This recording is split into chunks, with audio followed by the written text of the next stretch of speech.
2026년 4월 26일 지혜빛광성교회 주일 예배 시작하겠습니다. 사랑과 은혜가 풍성하신 아버지 하나님, 4월의 마지막 주일 예배를 드리게 하시니 감사합니다. 세상의 찬바람을 견디고 있는 주의 자녀들을 사랑하사 여기까지 이르게 하셨사오니 앞으로도 함께 하실 임마누엘의 주님을 바라보며 믿음의 승리를 선포하는 예배를 드리게 하옵소서. 예수님의 이름으로 기원하옵나이다. 아멘. 사도신경으로 우리의 신앙을 고백하겠습니다. 나는 전능하신 아버지 하나님, 천지의 창조주를 믿습니다. 나는 그의 유일하신 아들, 우리 주 예수 그리스도를 믿습니다. 그는 성령으로 잉태되어 동정녀 마리아에게서 나시고 본디오 빌라도에게 고난을 받아 십자가에 못 박혀 죽으시고 장설한 지 사흘 만에 죽은 자 가운데서 다시 살아나셨으며 하늘에 오르시어 전능하신 아버지 하나님 우편에 앉아 계시다가 거기로부터 살아있는 자와 죽은 자를 심판하러 오십니다. 나는 성령을 믿으며 거룩한 공교회와 성도의 교제와 죄를 용서받는 것과 몸의 부활과 영생을 믿습니다. 아멘. 찬송가 35장 찬양하겠습니다.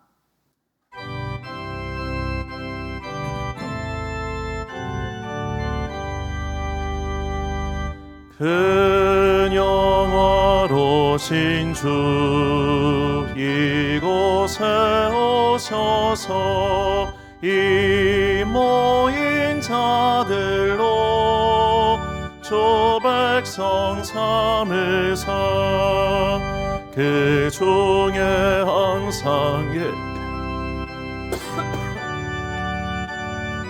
계시고 큰 영광 나타내소서.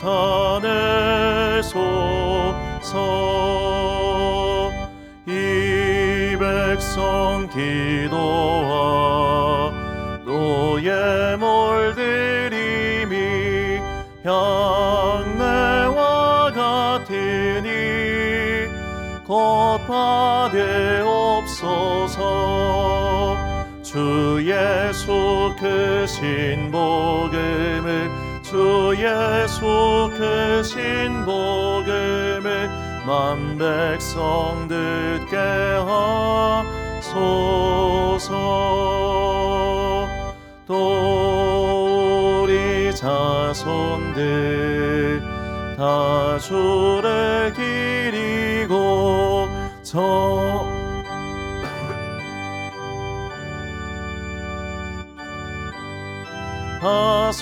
하소서. 주 구원하신 능력을 주 구원하신 능력을 늘 끝날까지 주소서.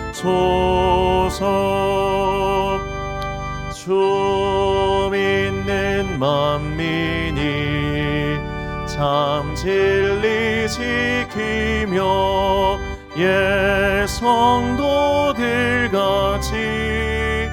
주 찬송하다가 저 천국 보좌 앞에서 저 천국 보좌 앞에서 늘 찬송하게 하소서.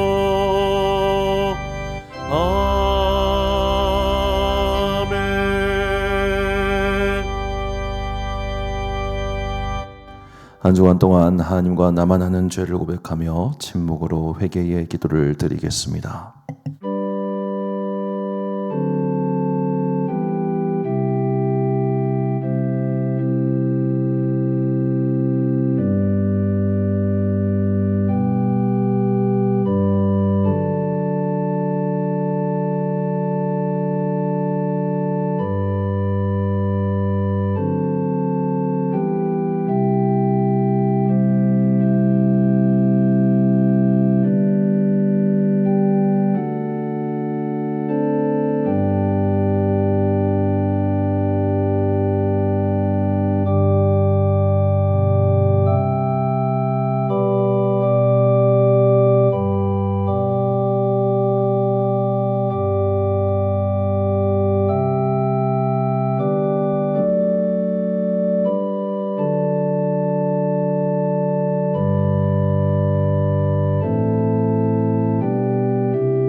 함께 공동기도를 드리겠습니다. 사랑과 은혜가 충만하신 아버지 하나님, 예수님의 십자가 구원으로 우리를 죄 가운데 건지시어 하나님의 자녀로 삼아주심을 감사드립니다. 말로 다 표현할 수 없는 큰 은혜로 새 생명이 되었으니 이제 새로운 존재로서 살아갈 수 있도록 성령님께서 인도해 주옵소서. 그러나 우리는 지난 한 주간 성령님의 인도하심을 따라 살지 못했음을 고백합니다. 주님의 뜻을 따르지 못하고 내 마음이 이끄는 대로 살았습니다. 주님 안에서 평안과 자유를 누리지 못하고 다른 사람의 목소리와 걸음이 향하는 곳으로 가고 말았습니다. 이런 우리의 연약함을 용서하사 예배를 통하여 성령님께서 함께하사 불필요하고 무의미한 것들로부터 벗어나도록 도와주옵소서. 우리 교회와 성도들을 돌보사 평강의 길로 인도해 주옵소서. 성도들의 일상과 건강을 지켜주시어 기도의 자리, 예배의 자리를 온전히 섬길 수 있도록 도와주옵소서. 각자 삶의 자리에서 주님의 종으로서 사명을 감당할 수 있도록 말씀 충만, 성령 충만하게 하옵소서. 우리 교회가 주님께서 주신 예배와 기도의 사명을 끝까지 지킬 수 있도록 은혜의 손길로 인도하옵소서. 나라와 세계를 위하여 기도합니다. 세계 곳곳에서 끝나지 않는 전쟁들로 인해 애꿎은 생명들이 사라지고 고통이 끊이지 않고 있습니다. 주님께서 강한 손을 펴사 평화의 소식이 속히 이 땅에 오길 간구합니다. 오늘도 예배와 말씀과 찬양과 기도를 통하여 우리에게 말씀하옵소서. 주의 종들이 듣겠나이다. 이 모든 간구와 함께 주님의 은총과 자비를 구하며 주님께서 가르쳐 주신 기도를 드리오니, 하늘에 계신 우리 아버지, 아버지의 이름을 거룩하게 하시며 아버지의 나라가 오게 하시며 아버지의 뜻이 하늘에서와 같이 땅에서도 이루어지게 하소서. 오늘 우리에게 일용할 양식을 주시고 우리가 우리에게 잘못한 사람을 용서하여 준 것 같이 우리 죄를 용서하여 주시고 우리를 시험에 빠지지 않게 하시고 악에서 구하소서. 나라와 권능과 영광이 영원히 아버지의 것입니다. 아멘.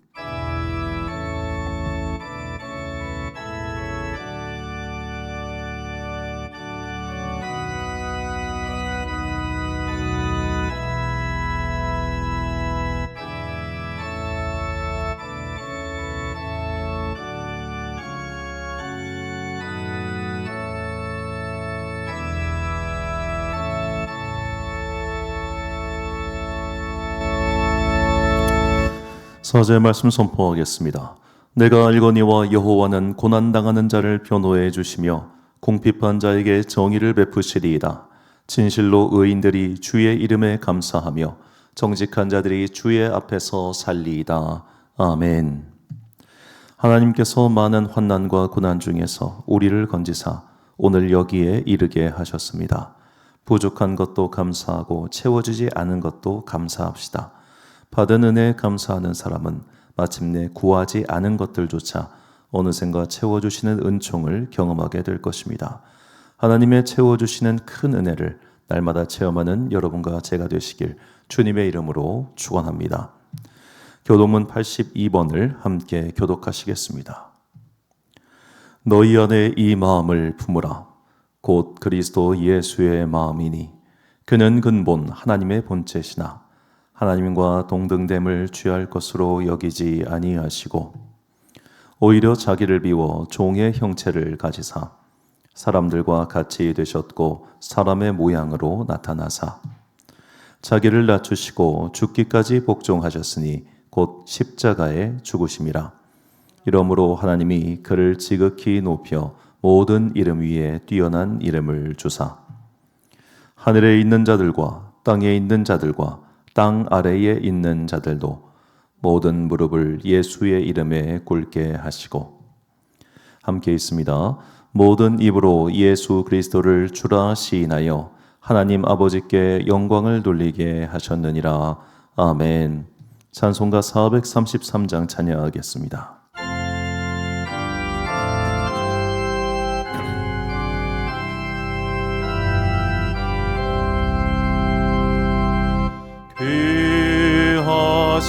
주여 날 붙드사 주께로 날마다 더 가까이 저 하늘나라 나 올라가 구주의 품 안에 늘 안기어 영생의 복 받기 원합니다. 봉헌할 물건 나 없어도 날마다 주께로 더 가까이 내 죄를 주께 다 거니 주님의 복 열로 날 씻으사 눈보다 너에게 하옵소서. 간악한 마귀 날 꾀어도 주 예수 앞으로 더 가까이 이 세상 속한 그 허영심 또 추한 생각을 놔버리니 정결한 마음 내게 늘 주소서. 이 세상 내가 살 동안에 주께로 날마다 더 가까이 서외는 천국 나 데려가 한없는 복락을 갖도록 풍성한 은혜를 주옵소서.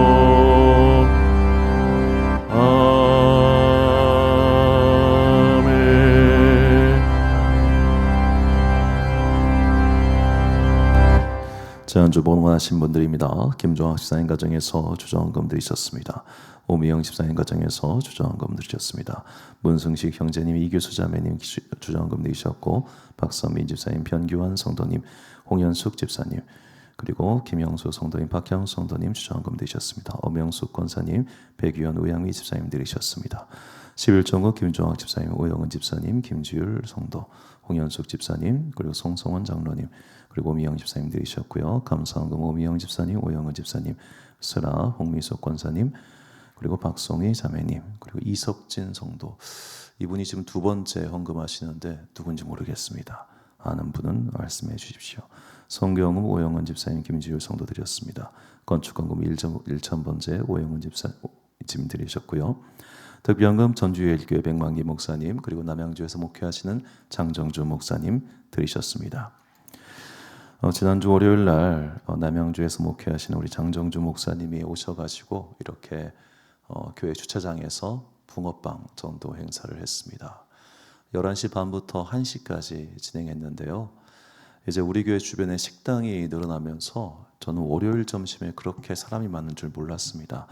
한 100여 명 가까이, 저희가 저쪽 돈가스 집 쪽은 아예 쳐다도 못 봤는데 한 100여 명 정도가 정말 왔다 갔다 하시더라고요. 그래서 이렇게 붕어빵 직접 구워서 나눠주고 하는 행사를 가졌습니다. 상당히 의미 있는 시간이었기 때문에 앞으로 이런 것을 조금 더 정기적으로 쭉 하면 좋겠다는 마음을 계획을 세웠습니다.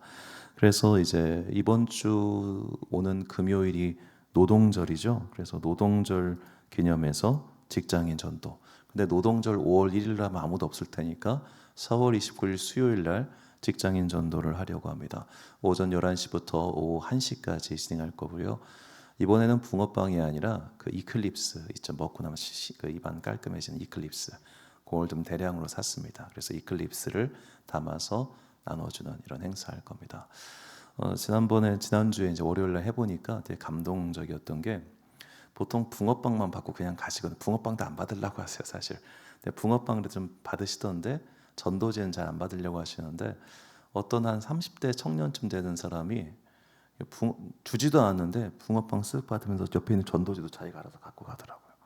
제가 그 모습 보면서 이게 오히려 학교 앞은 엄마들이 너무 많고 막 주차도 복잡하고 그래요. 산동초등학교든 차암초등학교든. 그래서 학교 앞 전도보다는 차라리 이쪽에 식당이 여기 밑에 중국집 생기면 더 늘어날 테니까 여기서 정기적으로 매주 금요일 혹은 수요일이나 이렇게 날짜를 정해서 하는 게 더 좋겠다는 생각에 앞으로 이렇게 꾸준하게 일주일에 한 번씩 직장인 전도 행사 하려고 하니까 시간 되시는 분들 꼭 참석해 주시고 또 시간이 안 되시더라도 이 시간에 우리가 하고 있구나 해서 기도해 주시기를 부탁드리겠습니다. 5월달 주일예배 대표 기도는 오미영 집사님, 6월달 대표 기도는 박선민 집사님께서 하십니다. 안수입사권사 임직자 교육 5월에 있습니다. 그리고 임직식은 6월 14일 창립기념주일에 있습니다. 이를 위해서도 함께 기도해 주십시오. 다음 주 주일 2부 예배 때 김종준 목사님께서 오셔서 기독교 교육에 대해서 말씀해 주시고 또 2부 예배 후에는 세미나가 있습니다. 자녀를 키우시는 분들께서는 될 수 있으면 그날은 다음 주는 2부 예배 11시 예배 때 오셔서 크리스찬 자녀 교육은 이렇게 하면 되는 거구나. 이렇게 하면 좋은 열매가 있겠구나. 이것을 꼭 배우시고 은혜를 체험하시는 귀한 시간 되시기를 소망합니다. 드린 예물 위하여 보험 기도드리겠습니다. 사랑과 은혜가 충만하신 아버지 하나님 참으로 감사합니다. 우리의 삶 가운데 지금까지 많은 은혜를 베풀어 주셨고 그 많은 은혜로 말미암아 우리가 오늘 여기까지 이르게 되었습니다. 지금까지 함께 하신 에베네셀의 은혜가 앞으로도 나와 함께 하실 임마누엘의 은총이 될 것을 믿습니다. 주여 이 믿음 가운데 은혜를 내려주사 날마다 하나님의 은혜를 공급받고 그 은혜의 힘으로 살아가는 주의 백성들 되게 하여 주옵소서. 우리의 각자 인생 가운데 내가 나의 힘으로 해결할 수 없는 난관이 닥쳐올 때마다 주님께서 지혜를 주시고 능력을 주시고 함께하여 주셔서 그 고난의 골짜기 다 지나 은혜의 샘 가운데 머무르는 복받는 주의 자녀 되게 하여 주시옵소서. 한 주간 동안 여러 가지 삶의 위기에서 건져주셨고 삶의 열매를 거두게 해주시니 감사합니다. 오늘도 주님 앞에 귀한 예물을 들고 나옵니다. 주님께서 이 예물을 드리는 우리의 마음 가운데 복의 복을 더하사 삶이 궁핍하지 않게 하시고 영혼이 갈핍하지 않게 하시고 내 삶이 무너지지 아니하도록 능력의 손으로 붙들어 주옵소서. 그리하여 우리가 하나님 나라의 야긴과 보아스와 같은 든든한 기둥으로 세워질 수 있는 그날까지 주님께서 능력의 손 가운데 우리를 인도해 주시기를 간절히 소망하오며 이 모든 말씀 우리 구주 예수 그리스도의 이름으로 기도드립니다. 아멘.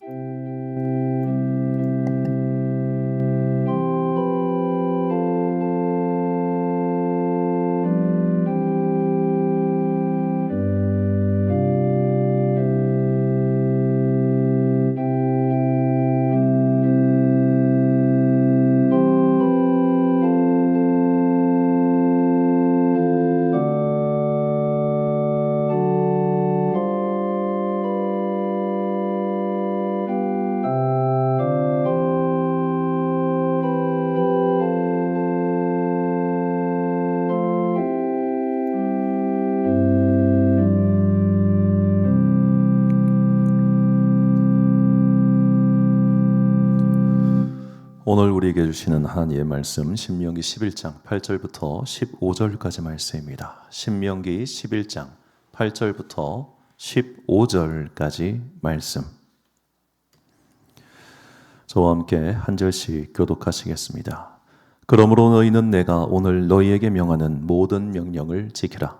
그리하면 너희가 강성할 것이요 너희가 건너가 차지할 땅에 들어가서 그것을 차지할 것이며 또 여호와께서 너희의 조상들에게 맹세하여 그들과 그들의 후손에게 주리라고 하신 땅 곧 젖과 꿀이 흐르는 땅에서 너희의 날이 장구하리라. 내가 들어가 차지하려 하는 땅은 내가 나온 애굽 땅과 같지 아니하니 거기에서는 너희가 파종한 후에 발로 물대기를 채소밭에 댐과 같이 하였거니와 너희가 건너가서 차지할 땅은 산과 골짜기가 있어서 하늘에서 내리는 비를 흡수하는 땅이요 내 하나님 여호와께서 돌보아 주시는 땅이라. 연초부터 연말까지 내 하나님 여호와의 눈이 항상 그 위에 있느니라. 내가 오늘 너희에게 명하는 내 명령을 너희가 만일 청종하고 너희의 하나님 여호와를 사랑하여 마음을 다하고 뜻을 다하여 섬기면 여호와께서 너희의 땅에 이른 비 늦은 비를 적당한 때에 내리시리니 너희가 곡식과 포도주와 기름을 얻을 것이요 또 가축을 위하여 들에 풀이 나게 하시리니 내가 먹고 배부를 것이라. 아멘. 황무지에서 피어나는 꽃이라는 제목으로 하나님의 말씀 선포하겠습니다. 예전에 제 친구와의 사이에서 일어났던 일입니다. 그 집 아들내미가 아주 어릴 때 일인데요. 애가 막 어떤 일 때문인지 기억은 안 나는데 같이 밥 먹다가 그랬던 것 같아요. 애가 막 우는 거예요. 근데 저는 조금 이상한 사람인지라 그런지 몰라도 애들이 울면 그렇게 이뻐요. 그래서 이뻐가지고 어이구 우리 아들 울고 있어요. 울고 있어요. 우쭈쭈쭈 해주니까 제 친구가 정색을 하고 저한테 뭐라고 하는 겁니다. 야, 애가 울면은 공감을 해줘야지. 애가 울고 있는데 네가 그렇게 웃으면은 아이는 자기의 감정이 부정당하는 것처럼 느껴가지고 그 감정이 평생 간다고 이러고 정색하고 저를 혼내더라고요. 내가 다시는 그 아들 예미 이뻐 안 해. 자, 그 농담입니다만 이게 왜 그 친구가 그런 말을 했냐면 이 친구가 그때 한창 심리학을 배우고 있었거든요. 자, 심리학에서는 정신결정론이라고 하는 이론이 있습니다. 무의식에 존재하는 유아기의 경험에 의해서 인간의 평생 성격, 정신이 결정된다는 말입니다. 그러니까 이 유아기는 5살 때까지의 경험을 말합니다. 혹시 나는 5살 이하 때 기억이 생생하게 난다는 사람이 있으면 그분은 천재입니다. 보통의 인간들은 5살 이전의 기억이 거의 없지요. 5살 이전의 기억이 없는 이런 사건들은 다 인간의 무의식에 켜켜이 저장되어 그의 평생에 영향을 미친다고 주장한 심리학자가 있습니다. 최초로 정신분석이라는 용어를 사용한 오스트리아 출신의 지금은 체코입니다만 지그문트 프로이트라고 하는 유명한 심리학자죠. 지그문트 프로이트 그 사람의 책은 다들 안 읽어봤겠지만 이름은 아마 한 번쯤은 들어봤을 겁니다. 사실상 심리학의 시조다라고 말할 수 있는 사람이죠. 이 사람은 원래 오스트리아 빈 의과대학에서 의사였습니다. 그가 이제 신경증, 그러니까 그 당시에 사람들이 정신병 증세가 상당히 많이 나타났던 것 같아요. 19세기 오스트리아 빈에서 저도 이제 이해가 가는 게 그 당시 오스트리아 빈이 어떻게 보면 그 합스부르크 왕가가 있었던 그 영화로움과 더불어서 이 근대화의 영향이 확 들어오면서 이제 약간 전통과 새로움 사이에서 막 충돌하고 그랬던 시기입니다. 여러분 혹시 그림 좋아하시면 클림트, 에곤 슐레 이런 사람들이 다 이 시대에 빈에서 활동했던 사람들이거든요. 근데 그림을 보면 되게 기괴하단 말이에요. 그러니까 이 당시의 사람들이 이런 정신병리학적 증상이 서서히 나타나던 시기가 바로 프로이트가 활동하던 시기였습니다. 그는 의사로서 궁금했습니다. 왜 어떤 사람은 성격이 그렇게 같고 왜 어떤 사람은 평범할까? 그 차이가 도대체 무엇일까? 그가 연구를 하다가 인간에게는 무의식이라고 하는 영역이 있고 그 무의식이 결국에는 의식을 지배한다. 그리고 그것이 나타난 형태가 이제 억눌린 것이 많으면 많을수록 신경질적으로 드러난다고 그는 그렇게 주장했습니다. 제가 왜 주장이냐고 말하면 이런 어린 시절의 경험이 평생을 좌우하고 성격을 좌우한다는 이 성격 결정론 혹은 정신 결정론은 과학적으로 100% 입증할 수단이 없기 때문입니다. 일단은 인간을 그렇게 오랜 기간 동안 실험할 수도 없거니와 그가 성장하는 과정에서 너무나 많은 변수들이 발생하잖아요. 그러니까 하나의 이론이라는 거예요.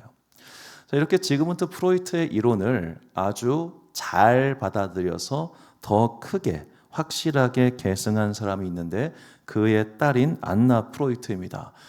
이 안나 프로이트는 일단은 초등학교 교사였어요. 초등학교 교사를 하다가 그의 아버지의 권유로 빈 정신분석 연구소에 들어가서 거기서 정신분석학을 배우고 그녀가 뭘 만들었냐면 아동 심리학의 그녀는 시조입니다.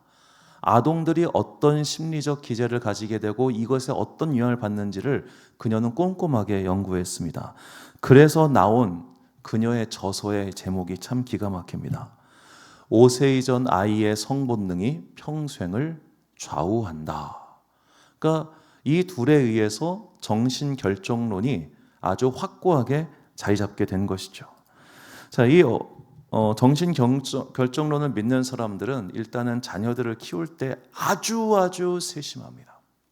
왜냐하면 이때의 경험이, 그때 애가 울 때 젖을 물려주지 않은 경험이, 그때 애가 울 때 엄마가 반응을 늦게 준 경험이 이게 평생을 좌우한다고 하니까 얼마나 공포스럽고 얼마나 신경을 써야겠어요. 그리고 이런 아동 발달 심리학, 특히 프로이트 계열의 심리학을 배운 사람들이 이제 외국에서 공부하고 우리나라에 들어와서 이런 거를 막 전파하니까 저는 요새 엄마들이 너무 많이 알아서 힘들다고 생각해요. 예전에는 그랬잖아요.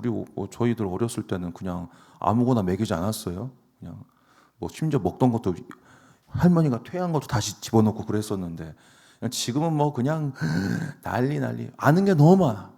아는 게 너무 많으니까 혹시라도 어떻게 될까봐, 혹시라도 무언가가 잘못된 것이 들어와서 이 아이의 평생에 악영향을 미칠까봐 전전긍긍하게 만든 그 배경에는 바로 이 프로이트 가문의 정신분석학이 굉장히 큰 몫을 했다, 이렇게 볼 수 있겠습니다.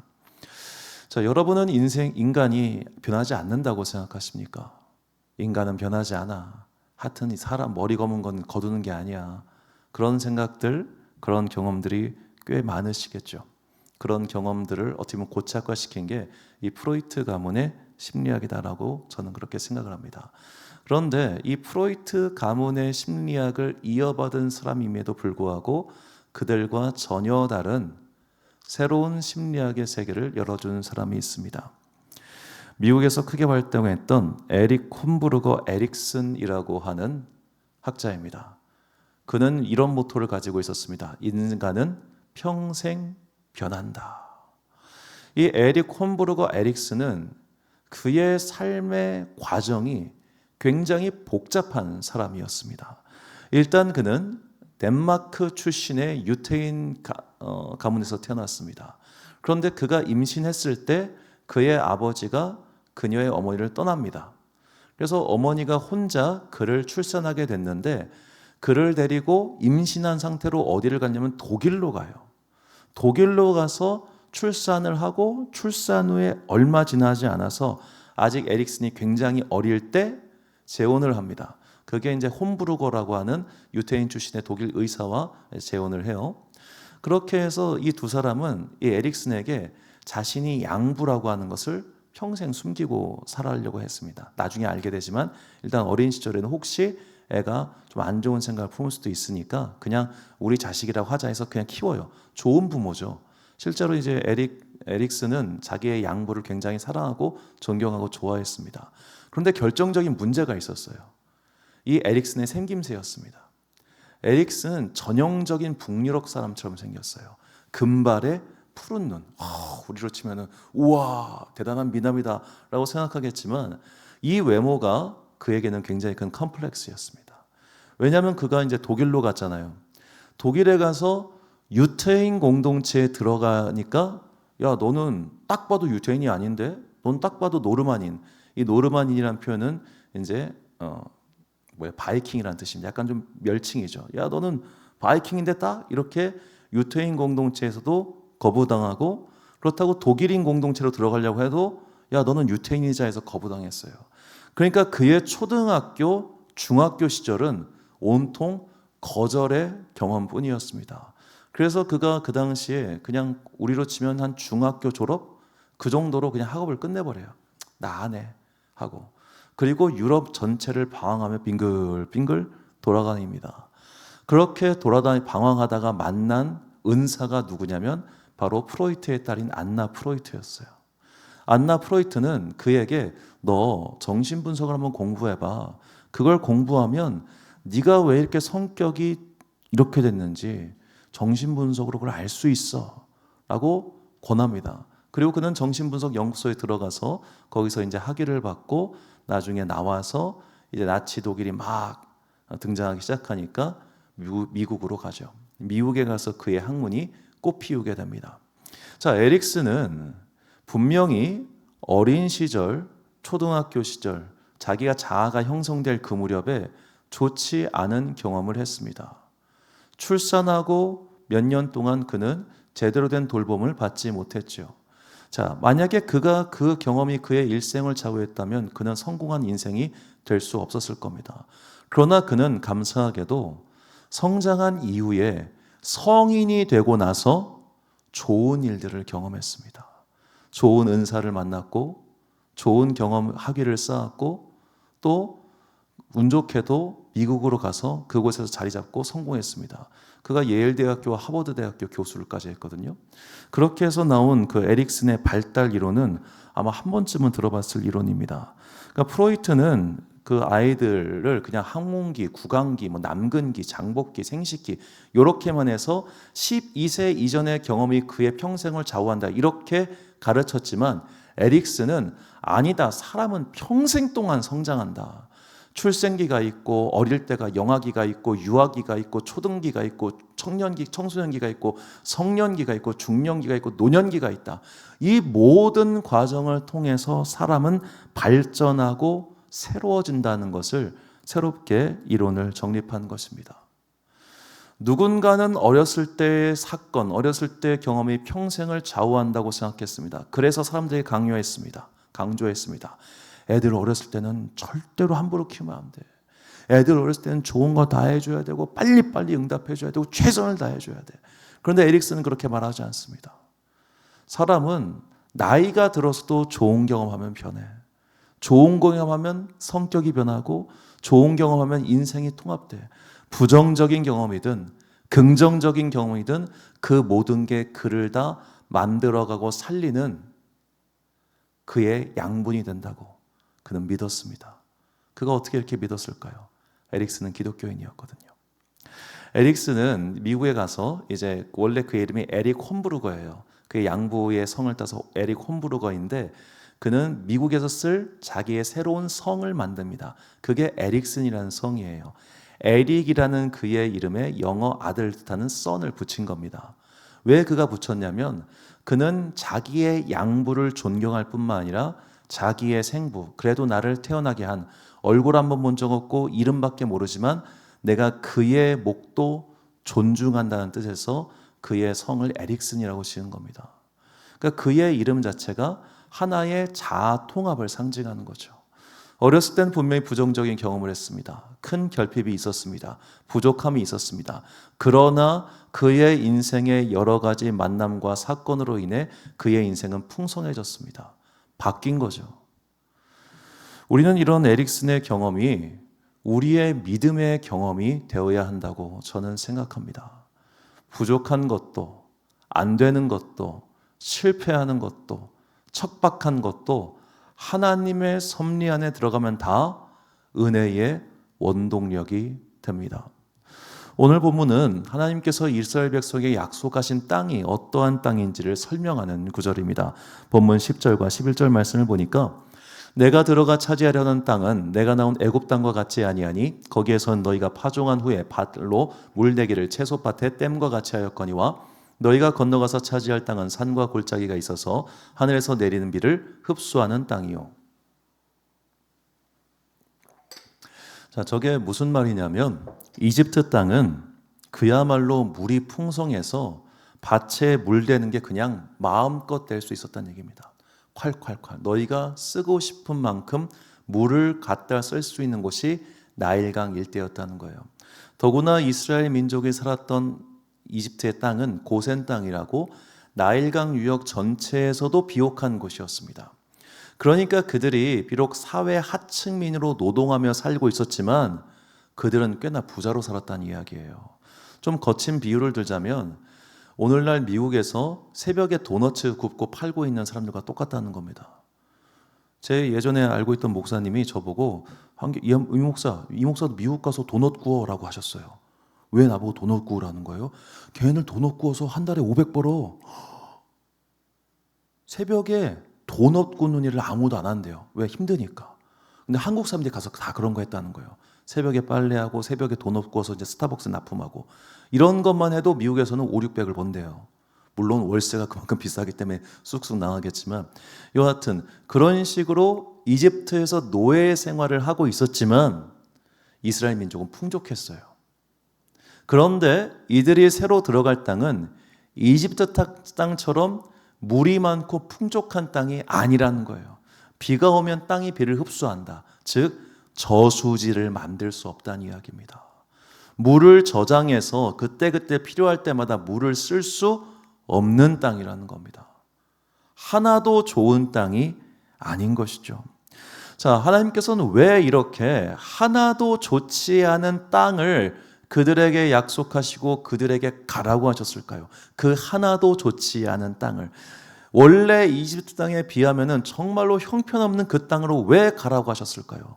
그렇게 척박하고 아무것도 없는 땅에 가야 너희가 나만 바라보고 기도할 테니까.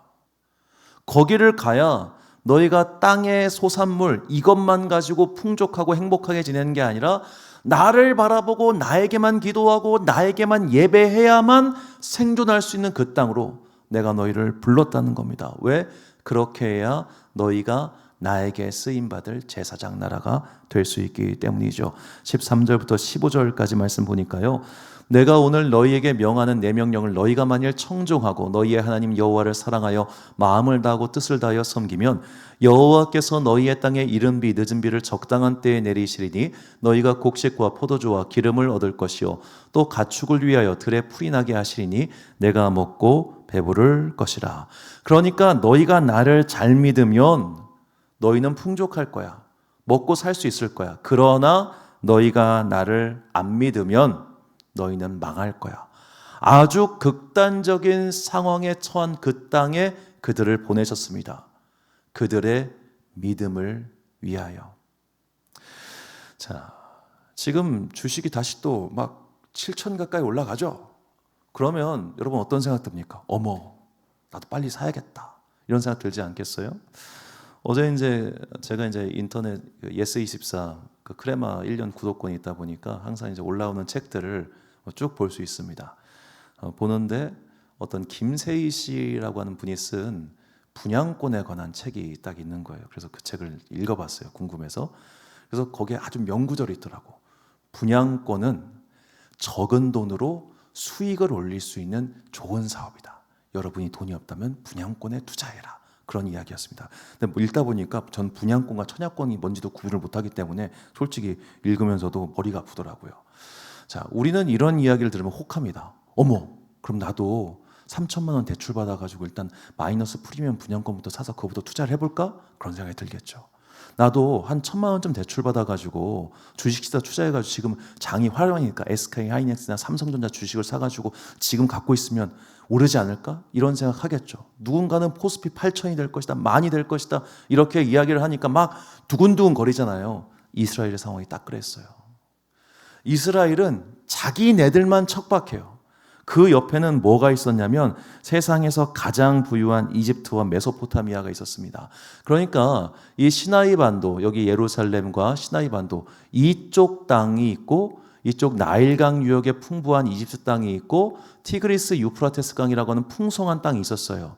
이 풍성한 땅 사이에 나만 가난해. 나만 가난해. 여러분 이런 생각 안 들어보셨습니까? 어머, 신불 땅 아파트가 10억이 넘어. 어머, 탕정 아파트가 8억 9억이야. 우리 아파트는 헐. 이러면 똑같이 분양받아 아파트 산 것 같은데 쟤들은 왜? 쟤들은 왜? 이런 생각 들지 않겠어요? 그러면 당연히 나도 야 절로 이사 가자. 더 좋은 땅으로 이사 가자. 더 좋은 곳을 바라보자. 그러지 않겠습니까? 그 바라보는 게, 즉 저 땅에서 저들이 부유하게 살 수 있는 유일한 것이 뭘까요? 무역하는 겁니다. 이쪽과 이쪽 메소포타미아와 이쪽 나일강 문명 사이를 무역을 하는 중개 무역을 해야 이들은 부강해질 수 있는 거예요. 그렇게 해서 부강해진 나라가 어디냐면 두로와 시돈입니다. 두로와 시돈은 배를 이용해서 저들과 사이를 중개함으로써 부강해졌어요. 그러면 이스라엘 백성들도 그걸 보지 않겠습니까? 어머, 쟤들은 저렇게 해서 부자가 됐네? 그럼 우리도 그렇게 해야겠다 생각 들지 않겠어요? 하나님께서 그래서 그들에게 무역을 금지시키십니다. 너 무역하지 마. 왜? 무역을 하게 되면 너희가 저들에게 미혹을 당해서 우상을 섬기게 될 테니까.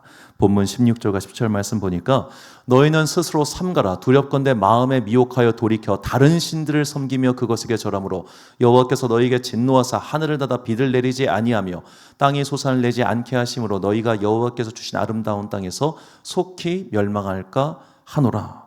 너 이웃집 부러워하지 마. 이웃집 잘 산다고 자꾸 글로 따라가지 마. 그 방법을 추구하지 마.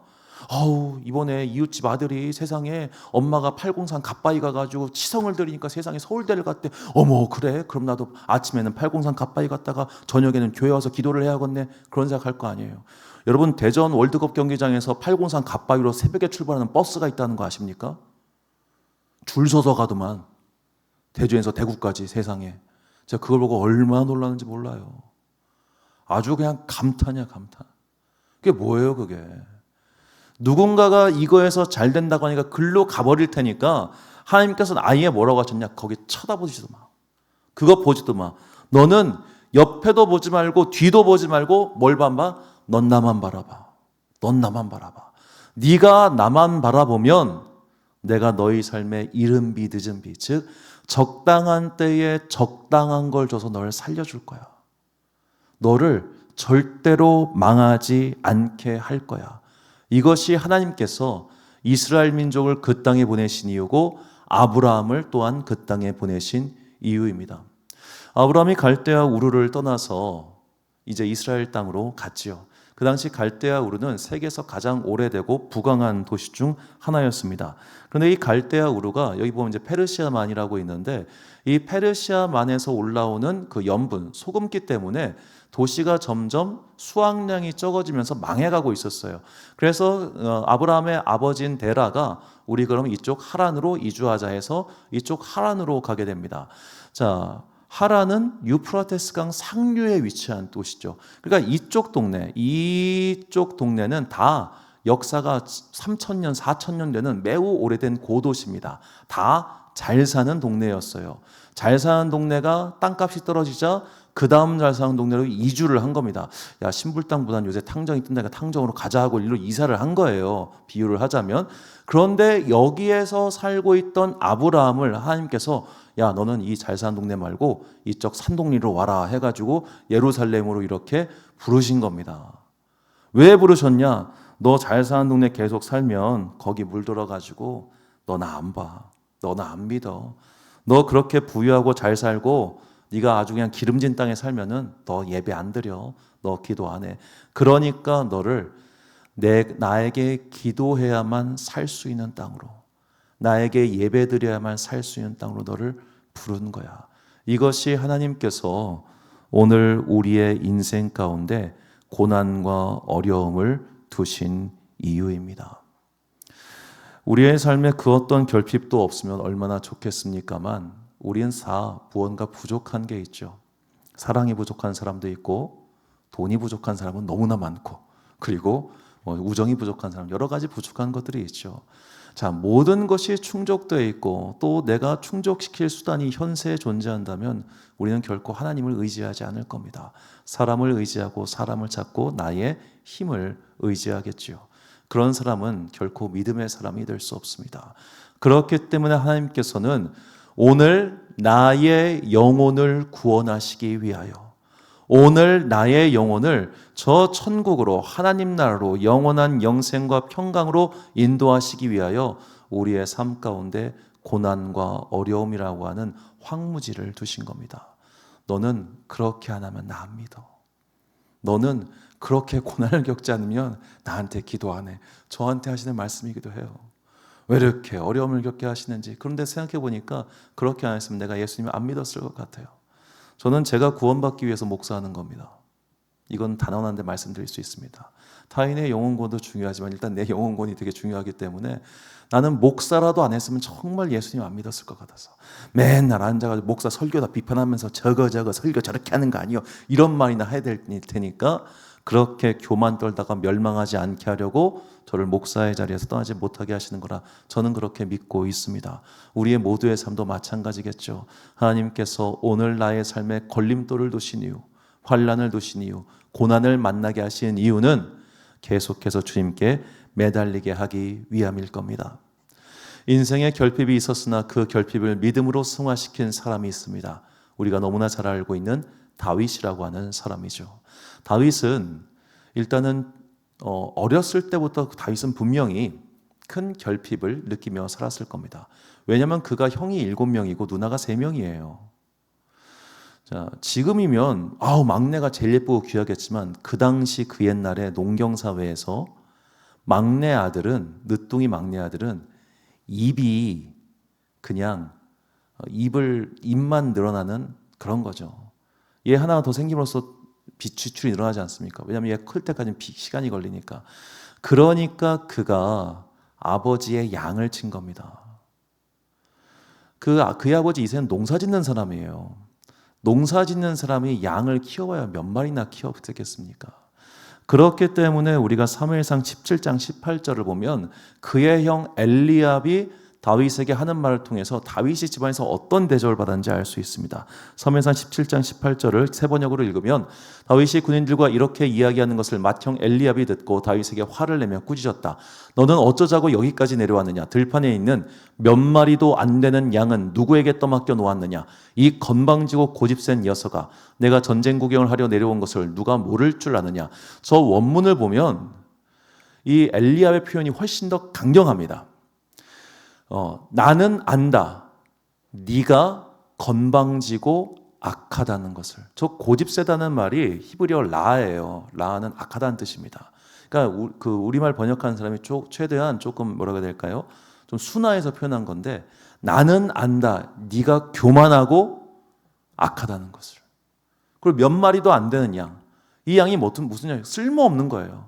이 막내 아들은 그야말로 집안에서 쓸모없는 일이나 하는 그런 아들이었던 겁니다. 자, 목동은 양을 동네에서 칠 수 없습니다. 목축에 피해를 주니까. 베들레헴은 농사 짓는 동네란 말이에요. 그런데 그는 농사를 짓는 사람이 아니니까 도시 바깥으로, 마을 바깥으로 돌아다녀야 되지 않겠습니까? 누가 세상에 귀한 막내 아들 그런 거 시키겠어요? 귀하지 않으니까 그렇게 돌린 겁니다. 다윗의 어린 시절의 경험은 분명히 결핍이 컸을 겁니다. 그는 아버지의 사랑도 온전히 받지 못했겠죠. 그러니까 국가의 원수 지도자급인 사무엘이 왔는데도 다윗은 식탁에 부르지도 않잖아요. 그냥 있으나 마나한 아들, 사랑받지 못하는 막내, 그게 다윗의 포지션이었습니다. 다윗은 어린 시절 분명히 결핍이 컸을 겁니다. 사랑받지 못했을 겁니다. 그러나 그렇기 때문에 다윗은 하나님을 일찍 만났습니다. 그의 결핍의 자리에서, 그가 힘든 자리에서, 그가 외로웠던 삶의 자리에서 그는 나와 함께 하시는 하나님을 만났죠. 그가 사울 앞에서 이렇게 말을 합니다. 사무엘상 17장 34절부터 36절까지 말씀 보면 그러나 다윗은 굽히지 않고 사울에게 말하였다. 임금님의 종인 저는 아버지의 양떼를 지켜왔습니다. 사자나 곰이 양떼에 달려들어 한 마리라도 물어가면 저는 곧바로 뒤쫓아가서 그들 놈을 쳐 죽이고 그 입에서 양을 꺼내어 살려내곤 하였습니다. 그 짐승이 저에게 달려오면 그 턱수염을 붙잡고 때려 죽였습니다. 제가 이렇게 사자도 죽이고 곰도 죽였으니 저 할례 받지 않은 블레셋 사람도 그 꼴로 만들어 놓겠습니다. 살아계시는 하나님의 군대를 모욕한 자를 어찌 그대로 두겠습니까? 자, 골리앗이 아주 오랜 기간 동안 하나님의 군대, 하나님을 모욕하면서 나와 싸우자 소리 지를 때 아무도 그 앞에 나서지 못했습니다. 오직 다윗만이 분개합니다. 왜? 다윗은 하나님을 만났거든요. 내가 사랑하고 나와 함께 하신 하나님을 네가 욕해? 난 너를 그냥 둘 수가 없는 거예요. 그가 하나님을 만났기 때문에 그는 분개했습니다. 그가 하나님을 만날 수 있었던 배경에는 그의 결핍과 그의 상처와 부모의 온전지 못한 사랑과 형제들의 무관심이 있었습니다. 다윗은 채워주지 못한 인생이었지만 그 부분을 하나님께서 채워주셨습니다. 다윗은 인생이 풍성할 때도 하나님과 동행했지만 그가 가장 열심히 하나님을 믿었던 때는 언제냐? 그의 인생 가운데 결핍과 환난과 고난이 있을 때입니다. 그것을 증명한 게 시편이에요. 시편은 총 150편으로 이루어져 있는데 그 중에 70개가 다윗이 지은 시편입니다. 그러니까 총 73편인데요. 그 73편 중에서 시편 그 제목 밑에 다윗이 어떤 상황이었나를 설명해 주는 시편이 총 14개입니다. 그 중에서 2개를 빼고 나머지가 전부 다 부정적인 상황이에요. 저게 뭐 글자가 너무 작아서 안 보이실 텐데 다윗이 압살롬에 도망쳤을 때, 다윗이 원수들과 사울에게서 구원받았을 때, 다윗이 가드왕 아기스 앞에서 미친 척했을 때, 기타 등등등등등등 도망쳐고 붙잡히고 도망쳤을 때, 다 이런 부정적인 상황일 때 다윗은 하나님을 만났고 하나님을 찬양했습니다. 이것이 우리의 경험이 되어야 합니다. 내가 풍족하면 기도 안 할 겁니다. 어려우니까 기도하겠죠. 다윗처럼 말입니다. 시편 63편 1절 말씀 보니까 하나님이여 주는 나의 하나님이시라. 내가 간절히 주를 찾되 물이 없어 마르고 황폐한 땅에서 내 영혼이 주를 갈망하며 내 육체가 주를 앙모하나이다. 물이 없어 마르고 황폐한 땅, 즉 광야에서 다윗은 하나님을 갈망했습니다. 왜? 하나님 말고는 소망이 없거든요. 하나님 말고는 답이 없거든요. 그렇게 하나님 말고는 답이 없는 인생을 살았기 때문에 그는 하나님을 만났고 그의 은혜 가운데 인생이 바뀌었습니다. 그냥 평범한 부모에게 사랑과 관심을 받지 못한 막내 아들 목동에서 이스라엘의 영원한 왕이 되었습니다. 그리고 그의 후손 가운데 인류의 구세주인 예수 그리스도께서 나셨습니다. 다윗의 영원한 왕위를 하나님께서 지켜주신 것입니다. 다윗보다 더 큰 복을 받은 사람이 세상 어디에 있겠습니까? 다윗은 그래서 이렇게 고백합니다. 시편 103편 3절부터 5절까지 말씀 보면 그가 내 모든 죄악을 사하시며 내 모든 병을 고치시며 내 생명을 파멸해서 속량하시고 인자와 긍휼로 관을 씌우시며 좋은 것으로 내 소원을 만족하게 하사 내 청춘을 독수리같이 새롭게 하시는도다. 아멘. 나만 이런 경험을 하는 게 아니라 오늘 삶의 자리에서 사막과 같은 삶 속에서 광야와 같은 삶 속에서 하나님을 찾고 구하는 모든 자들은 이런 일들을 얻게 될 것이다. 이것이 다윗의 고백이며 또한 하나님께서 우리에게 주시는 은혜의 말씀이기도 합니다. 혼자라고 해서 두려워하지 마십시오. 외롭다고 해서 좌절하지 마십시오. 광야 같은 인생을 산다고 해서 쓰러지지 마십시오. 왜냐? 하나님께서 우리와 함께 하시면 그 모든 조건을 극복하고 승리할 수 있기 때문입니다. 이사야 선지자는 말합니다. 이사야 60장 20절과 22절 말씀 보니까 다시는 내 해가 지지 아니하며 내 달이 물러가지 아니할 것은 여호와가 내 영원한 빛이 되고 내 슬픔의 날이 끝날 것임이라. 그 작은 자가 천명을 이루겠고 그 약한 자가 강국을 이룰 것이라. 때가 되면 나 여호와가 속히 이루리라. 아멘. 하나님께서는 반드시 그분에게 의지하고 신뢰하고 붙들고 매달리고 기도하는 자의 간구를 결코 저버리지 않으십니다. 그러므로 오늘 우리의 삶이 광야에서 길을 찾고 있다면, 사막에서 오아시스를 찾고 있다면 항상 하나님께 열심히 기도하십시오. 하나님께 더욱 매달리고 그분에게 삶의 소망을 두고 목적을 두고 열심히 믿음 생활을 이어가십시오. 그리하면 반드시 하나님의 새롭게 하시는 은혜가 내 삶을 소생케 해주시는 축복이 임하게 될 것입니다. 하나님이 함께 하시면 황무지 같은 인생에서도 꽃이 핀다는 것을 결코 잊지 마십시오. 이 다윗의 고백이 오늘 우리의 믿음의 고백이 되기를 간절히 소망합니다. 시편 30편 5절과 11절과 12절 말씀 우리가 찬 목소리로 봉독하겠습니다. 시작. 그의 노염은 잠깐이요 그의 은총은 평생이로다. 저녁에는 울음이 깃들지라도 아침에는 기쁨이 오리로다. 주께서 나의 슬픔이 변하여 내게 춤이 되게 하시며 나의 베옷을 벗기고 기쁨으로 띠띠우셨나이다. 이는 잠잠하지 아니하고 내 영광으로 주를 찬송하게 하심이니 여호와 나의 하나님이여 내가 주께 영원히 감사하리이다. 아멘. 하나님께서 우리의 인생을 왜 회복시키시느냐? 바로 우리가 받은 인생의 영광을 통해서 주님께서 영광 받으시기 위함입니다. 사랑하는 지혜빛 광성교회 성도 여러분, 그리고 이 예배에 함께 드리고 계신 귀한 주님의 자녀 여러분, 하나님께서 당신의 자녀를 포기하지 않으십니다. 왜? 그의 자녀가 받을 영광을 위하여, 그의 자녀가 받을 회복을 위하여 주님의 이름이 높아질 것이기 때문입니다. 그러므로 우리가 기도할 때 항상 이렇게 기도하십시오. 하나님, 내 삶을 회복시켜 주시고 성공하게 해 주십시오. 그래야 사람들이 주님 잘 믿을 거 아닙니까? 이야, 이한결이 봐라. 이한결이가 기도 열심히 하고 하나님 열심히 믿으니까 인생이 바뀌었구나. 이렇게 해서 주님의 이름이 놀라가지 않겠습니까? 이를 위해서 나에게 복을 주시옵소서. 이렇게 기도하라고요. 이렇게. 그렇게 하나님께 내가 주의 영광을 위하여 내 삶의 회복을 간구합니다. 주님. 이렇게 기도할 때 주님께서는 메마른 나의 인생 가운데 산소망이 되어주사 우리의 인생에 꽃을 피우게 해주실 것입니다. 주님의 그 놀라운 회복과 놀라운 은혜를 날마다 소망하며 주님을 앙모하고 바라보고 평생 동안 기도에 열심을 내는 그런 복받는 여러분과 제가 되시기를 주님의 이름으로 축원합니다. 우리 함께 찬양 깊어진 삶을 주께 이 찬양 올려드리신 후에 함께 통성으로 기도하겠습니다.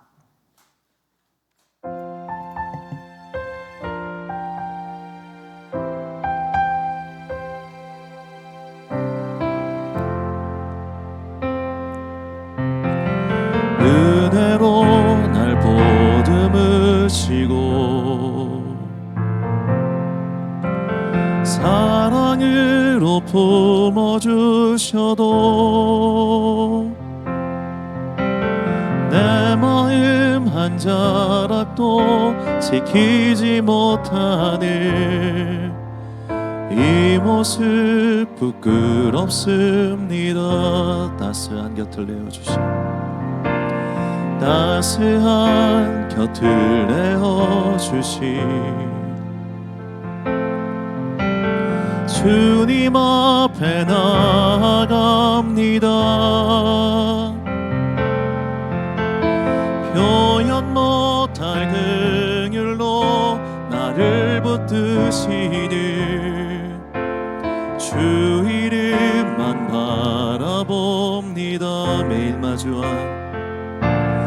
매일 마주한 슬픔을 견뎌나가며 주 예수의 마음을 닮아가네. 두려운 걸음마다 주가 동행하니 주 의지하며 오늘을 걷네. 주의 신실한 소망을 깊이 담으며 주 예수의 풍요를 채워가네.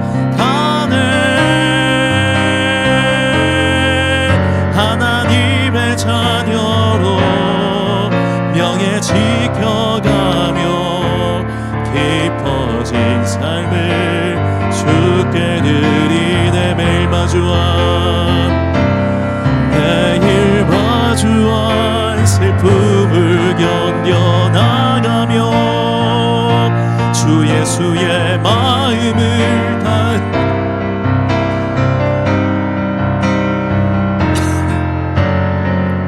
걸음마다 주가 동행하니 주 의지하며 오늘을 걷네. 주의 신실한 소망을 깊이 담으며 주 예수의 풍요를 채워가네.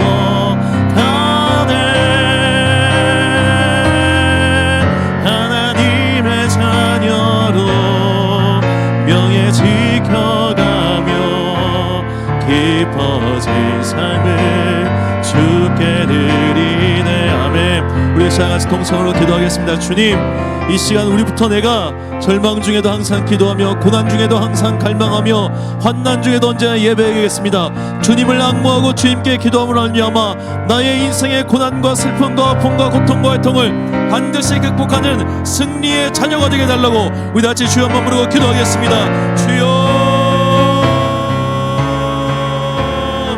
사랑보다 풍성하신 아버지 하나님, 오늘 우리의 삶 가운데 고난과 환난을 두신 것은 결코 나를 버리기 위하심이 아니라 오히려 이를 통하여 내가 주님께 더 나아가고 이를 통하여 주님께 더 기도하기 위함이라는 것을 깨닫고 있으니 감사합니다. 나의 인생의 결핍을 주셔서 감사합니다. 나의 인생의 환난을 주셔서 감사합니다. 나의 인생 가운데 모자란 일들을 겪게 해주셔서 감사합니다. 그를 통하여 내가 주님께 더욱더 기도하였고 그를 통하여 보지 못했던 하나님의 세계를 경험하였으며 그지 못하여 보지 못했던 하나님의 은혜를 경험하였습니다. 남들이 겪지 못한 것을 볼 수 있었던 것은 내 삶에 고난이 있었기 때문입니다. 남들이 알지 못하는 것을 알게 된 것은 내 삶에 아픔이 있었기 때문입니다. 주여, 나의 삶의 고난과 아픔과 슬픔과 결핍과 모든 것들을 통하여 주님으로 영광 받아 주시옵소서. 우리의 인생을 영원한 자리에 올려놓으시고 우리의 인생을 회복하여 주사 마침내 모든 사람이 알게 하여 주옵소서. 주님과 함께하는 자들에게는 승리가 있으며 주님과 함께하는 자들의 영광이 있다는 것을 알게 하여 주사 회복시켜주고 채워주시고 충분하게 하여 주셔서 세상이 알지 못한 그 은혜를 우리가 모두 경험하고 반드시 믿음의 승리를 거두게 하여 주시옵소서. 사랑보다 풍성하신 아버지 하나님, 참으로 감사합니다. 주님께서 우리를 버리신 것이 아니었습니다. 그 고난을 통하여, 그 결핍을 통하여, 그 부족함을 통하여, 그 환난을 통하여 우리는 주님을 아는 자가 되었습니다. 이것이야말로 가장 귀한 복이며 그 누구도 알지 못하는 은혜라는 것을 깨닫게 해주시니 감사합니다.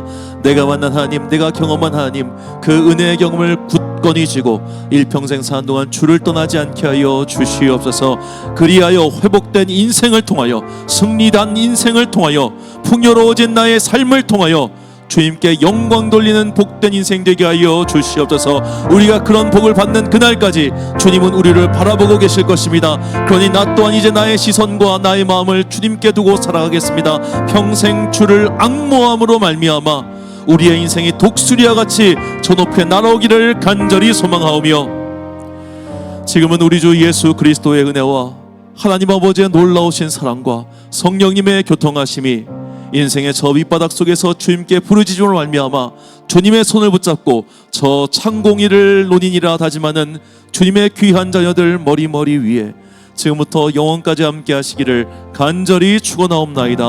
아멘.